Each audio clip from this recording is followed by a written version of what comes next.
Iranian আর্মির প্রধানকে মেরে ফেলেছিল কিছুদিন আগে। ওদের যে সুপ্রিম কমান্ডার ছিল, যারা থিঙ্ক ট্যাঙ্ক ছিল যুদ্ধের, তাদেরকে মেরে ফেলেছে। ইরানিয়ান রেজিম চেঞ্জের জন্য এই নেতাদেরকে মেরেছে, এবং কি করে নাই, তারপরেও ইরানিয়ানস আর ফাইটিং। এত প্রতিকূলতার মধ্যেও টিকে থাকছে ইরানিয়ান আর্মি বা ইরানিয়ান রেভলিউশন গার্ড ফোর্স যেটাকে আমরা বলি। এটা টিকে থাকার একটা মাত্র কারণ আমি মনে করি, একজন অবসরপ্রাপ্ত সৈনিক হিসাবে, China is becoming the next super power. আমি আপনাকে একটা এক্সাম্পল দিলে আপনি বুঝতে পারবেন। আমাদের বাংলাদেশের সাথে আপনি রৌমারী পাদুয়ার যুদ্ধ তো কথা শুনেছেন। মুফতি মোহাম্মদ ভাইয়ের জন্য বলছি, রৌমারী পাদুয়ার যুদ্ধে বাংলাদেশের তৎকালীন বিডিআর, দে অ্যাকচুয়ালি ফট 8 জন এগেইনস্ট 802 জন, একটা ব্যাটালিয়নের এগেইনস্টে ফাইট করেছিল। এবং ওই যুদ্ধে আমি সবাইকে, আমার ইয়াং যারা ফলোয়ার্স আছে, আমি বলি বাংলাদেশ সেনাবাহিনীর কি পরিচালনা করতে অপারেশনালি বিডিআর কে। এই জন্য আমাদের প্রতিবেশীদের, ভারত রাষ্ট্র, আমাদের প্রতিবেশীদের একটা ভয় ছিল। এবং রৌমারী পাদুয়ার, তখন আমার চাকরিতে ছিলাম, আমি রংপুর ক্যান্টনমেন্টে ছিলাম, আমাদের দায়িত্বপূর্ণ ইয়াটা ছিল, আমরা ওর পরের অপারেশনে গিয়েছিলাম দেখতে। ঘটনাটা আপনাদের যদি মনে হয় যে 8 জন কিভাবে ফাইট করে 137টা বিএসএফ এর লাশ ফেলালো, মানে বিবিসি রিপোর্টে এটা ছিল 17 জন বা 23 জন, but actually there were 137 casualties. Kargil যুদ্ধেও, আই রিপিট, কার্গিল যুদ্ধেও একদিনে এত লাশ পড়ে নাই। এবং এর পরে আপনারা দেখেছেন যে জেনারেল ফজলুর রহমান ছিলেন তখন ডিজি বিজিপি। তো ফজলুর রহমান স্যারের, উনি বিডিআর এর সিওদের সাথে কমিউনিকেশন করতো। ওনার একটা স্ট্রেট কথা ছিল, আমার বাংলাদেশি যদি একটা মরে, তোমরা 3টা ফালায় তারপরে আমার কাছে কথা বলবা, নাহলে আমার সাথে কথা বলবা না। এটা হলো হিম্মত, সাহস। একটা সোলজারের যদি, আমি দেখেন আমার সৈনিককে ট্রেন করতাম হিল ট্র্যাক্স, আমরা যখন শান্তি বাহিনীর এগেনস্টে ছিলাম। তো শান্তি বাহিনীর এগেনস্টে আমাদের 2টা ভয় ছিল, একটা হলো ম্যালেরিয়া আর একটা হলো গুপ্ত হামলা। আর শান্তি বাহিনীদেরকে আমরা ট্রেস করে ধরলে ওরা পার্শ্ববর্তী রাষ্ট্রে চলে যেত এবং স্পন্সর ছিল, এটা আপনারা সবাই জানেন। তো আমরা আমাদের সৈনিকদেরকে কিভাবে মোরাল দিতাম, উজ্জীবিত করতাম। আমরা বলতাম, তোরা জেগে আসিস বলে পুরা বাংলাদেশ পিছনে নিশ্চিন্তে ঘুমাচ্ছে, তোমরা সার্বভৌমত্বের কাণ্ডারি। তো তোমার লাস্ট বুলেট, এক শত্রু এক বুলেট, তোমার লাস্ট বুলেটটা যাওয়া পর্যন্ত, যদি যতক্ষণ থাকবে ততক্ষণ বাংলাদেশ নিরাপদ থাকবে। কিভাবে নিরাপদ থাকবে? তোমার স্ত্রী ধর্ষিত হবে না, তোমার মেয়ে ধর্ষিত হবে না, যেটা পাকিস্তানের সময় 71 যুদ্ধে হয়েছিল। এই স্পিরিটে সারোয়ার ভাই আর মুফতি ভাইকে, বিনয়ের সাথে সাগর ভাইকে রিকোয়েস্ট করছি, 200 মিটার সামনে গুলি আসছে, জানেন ওখানে গেলে মরে যাবেন, আপনি অস্ত্র ধরবেন কিনা আই হ্যাভ ডাউট, আর আমার প্রশিক্ষিত সৈনিক কিন্তু দেশের জন্য ধরবে। এই এক্সাম্পলটার মাঝে যা হলো, যে Iranian revolution guard force, they are trained like that. Iranian আর্মির প্রধানকে মেরে ফেলেছিল কিছুদিন আগে। ওদের যে সুপ্রিম কমান্ডার ছিল, যারা থিঙ্ক ট্যাঙ্ক ছিল যুদ্ধের, তাদেরকে মেরে ফেলেছে। ইরানিয়ান রেজিম চেঞ্জের জন্য এই নেতাদেরকে মেরেছে, এবং কি করে নাই, তারপরেও Iranians are fighting. That is the answer. এই হিম্মত থাকলে, আমাদের বাংলাদেশেও যদি আপনি কম্পালসারি মিলিটারি এডুকেশন করেন, 20 lakh, class 9 and 10, you have a big force. তাহলে আমাদের যে কোনো প্রতিবেশী, সেটা মায়ানমার হোক, ভারত হোক, আমাদের সাথে লাগতে আসতে 10 বার চিন্তা করবে। আর রৌমারী পাদু এজ এন এক্সাম্পল, আমরা যুদ্ধ চাই না ভারতের সাথে, আমরা বেসড অন শান্তি।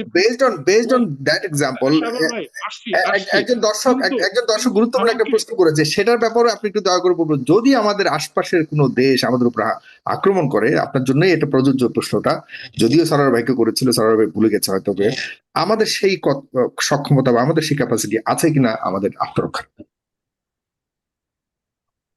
একটু 3 মিনিট দিতে হবে, এক এক শব্দে বলতে পারবো না। অবশ্যই আছে আমাদের সক্ষমতা, কারণ আমি আপনাকে সিম্পলি বলি, আপনি হয়তো বলবেন যে গত 17 বছরের রেজিমে, দেখেন, আমি সাগর ভাই আপনাকে প্রশ্ন করি, এবং আপনার দর্শক এবং আমার 2 ভাইকে প্রশ্ন করি।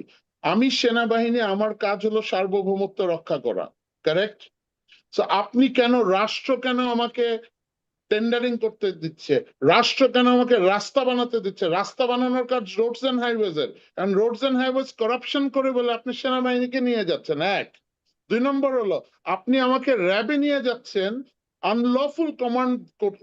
আমি শুনতে বাধ্য হচ্ছি আমি সাগর ভাইকে গুলি করে গুম করে মারছি, সারোয়ার ভাইকে গুম করে মারছি, মুফতি ভাই মোহাম্মদ ভাইকে গুলি করে মারছি, এবং আইসিসি কোর্টে লেফট রাইট করছি। আমি তো আমার সৈনিককে ট্রেন করি না নিরস্ত্র মানুষকে গুলি করা। তা আমি যদি রাষ্ট্রের কাছে, বাংলাদেশের কাছে বিনয়ের সাথে প্রশ্ন করি, আমাদেরকে কেন আপনারা ইট খুলে নেয়ার কথা বলেন? এটা তো আপনার সেনাবাহিনী, কোনো বাপ দাদার কারো সেনাবাহিনী না। আমাদেরকে কেন আপনারা দলীয় ট্যাগ করেন? এটা তো কোনো বাপ দাদার সেনাবাহিনী না। বাংলাদেশের রেজিম চেঞ্জের পরে প্রতিষ্ঠানগুলি যে ক্ষত হয়েছে, এই ক্ষতগুলি রিপেয়ার না হয়ে সকল ইলেকশন হয়েছে, টাকার খেলার কাছে ইয়াং জেনারেশন হেরে গেছে। Coming back to this Iran and Israel issue, এখানে সারোয়ার ভাইয়ের প্রশ্নটার উত্তরটা আমি ঘুরিয়ে দিলাম। আই এম শিওর সারোয়ার ভাই একজন বিজ্ঞ ব্যক্তি, উনি উত্তরটা পেয়েছেন। সেকেন্ড কোয়েশ্চেন ছিল, একজন বলেছিলেন দর্শক যে আমাদের চাণক্য নীতি বা বিএনপির অন্যের পররাষ্ট্র মন্ত্রীর কথা। আমি একটু বিনয়ের সাথে বলছি, আমরা চাণক্য নীতি পড়েছি, বাংলাদেশ চাণক্য নীতি সম্পর্কে জানা উচিত। বাংলাদেশ তার প্রতিবেশীর সাথে সমতার ভিত্তিতে সম্মানজনক অবস্থান চায়। আমরা কারো দাসত্ব নাই, আমরা একজনের ভিক্ষায় রাষ্ট্র স্বাধীন হয়ে আরেকজনের গোলাম হওয়ার জন্য স্বাধীনতা অর্জন করি নাই। পাকিস্তান থেকে আমরা ভারতের হাতে তুলে দেওয়ার জন্য এই সেনাবাহিনী, এই জনগণ স্বাধীনতা যুদ্ধে অংশগ্রহণ করে নাই। তো জনগণের একটা ক্ষোভ আছে, এবং এই ক্ষোভের বহিঃপ্রকাশ যখনই দেখেছেন আপনার এরশাদ সাহেবের ফ্যাসিজম দেখেছেন, ফ্যাসিস্ট এরশাদ বলি আমরা, জেনারেল এরশাদ, উনি আমার শ্রদ্ধেয়, আমি আর্মির বলে ওনাকে স্যার বলছি, but he is a fascist. Second হলো আপনার 111 ওয়াজ এ কনস্পিরেসি। 111 এর কাফফারা বাংলাদেশ কিন্তু দিয়েছে 17 বছর। সরোয়ার ভাই, আপনি কিন্তু ভুলে যাবেন না 213টা আসন is absolute majority. So any আইন পাস করা যাবে। আরেকটা ফ্যাসিস্ট হোক, এটা আমরা চাই না। এবং এই যে গণ অভ্যুত্থানটা বাংলাদেশে হয়েছে, এইটার স্পিল ওভার এফেক্ট কিন্তু বাংলাদেশ দেখিয়ে দিয়েছে যে আমরা ইনসাফের কথা বলার ইয়েতে। আমি কেন আন্দোলনে গিয়েছি? বিকজ আমার ছেলের সিকিউরিটি নিয়ে আমি কনসার্ন ছিল। মিরপুর ডিএইচএস এর অফিসাররা কেন আন্দোলনে গিয়েছে? Because they were concern. আমার মা যখন ক্যান্সারের লাস্ট স্টেজ, ওনার পেটে পানি চলে আসে 3 মাস বাকি, ওনার ডাক্তার বলে দিয়েছে থাইল্যান্ড থেকে, Ferdous you don't expect. So আমি আমার মাকে নিয়ে আসা যাওয়া করতাম। তখন আমাকে কেউ বলেছে যে, আমি নামই বলি যান, জিয়াউল হাসান আমাকে, ও আমার জুনিয়র 6 মাসের, ফোন করে বলছে যে স্যার আপনি ফেসবুকে লাইভ গান বাজনা করতেন, কথা করতেন, এটা লেখালেখি করে কি হবে? আমি বললাম মানে? বললো যে আজমি স্যারের দিকে দেখেন নাই? আর আপনি কি কোনো সেনা প্রধান বাঁচাবে? আপনি কি পছন্দ করেন? আপনার আম্মার কি হবে? আপনার ভাই আমেরিকায় থাকে, আপনার খালা অসুস্থ, আপনার খালু অসুস্থ, পুরো ডিটেল বলে দিচ্ছে। আমি এমন কি চ্যাম্পিয়ন ব্যক্তি হয়ে গেলাম রে ভাই, লেখালেখি করি, স্পষ্ট কথা বলে, আমি একটা সৈনিক, আই উইল টক স্ট্রেট। এবং এইটা যদি আমার সৈনিকত্বে আপনি আঘাত করেন, I have a complain brother. যারা আমাকে আঘাত করেছেন আমার সৈনিকত্বে, আমাকে আপনারা লেফট রাইট করাচ্ছেন, আমি ব্যক্তি ফেরদৌস খারাপ হলে আপনি আমাকে 100 বার আইনি ভাবে ফাঁসি দেন, কিন্তু আপনি যখন বলবেন না সাগর ভাই আজকে আমাকে শেষ বলতে করতে হবে, দেন, এখানে শেষ করতে হবে, অনেক লম্বা হয়ে গেছে। জি, আপনি যখন আমাকে বলবেন ক্যান্টনমেন্টের ইট খুলে নেবে, সে যেই বলুক, সরি ব্রাদার, এই ক্যান্টনমেন্ট আপনার রাজস্বের, আপনার ট্যাক্সের টাকায় হয়েছে। এই ক্যান্টনমেন্টের সেনাবাহিনীর আসলে যাদের প্রবলেম আছে তারা ছাড়া কেউ বলবে না। আমরা অন্য প্রসঙ্গে না যাই, আজকে ফেরদৌস ভাই আমি আসছি আপনার কাছে। আমি আপনার উত্তরটা দেই চাণক্য নীতির কথা, যে বিএনপির পররাষ্ট্র নীতি, আমি এইটার উত্তরটা দিতে চাই। আমি বিএনপি করি না, আমি কোনো দল করি না, আমি ভোট দিয়েছি ইয়াকে। বাংলাদেশিদের স্বার্থে আমার এখন পজিশন নেওয়া উচিত। আমি কি দেশ বাঁচাবো না বীর হয়ে যাব? এই যে ভাই বলেছেন, ভাই বলেছেন, দেখেন রেমিটেন্স আসে আমার বাহরাইন থেকে, কাতার থেকে, আর সৌদি আরব থেকে। এই যে ভাইরা যারা প্রশ্ন করেছেন, রেমিটেন্স আসা বন্ধ হলে সারোয়ার ভাই spill over effect on the economy কি হবে?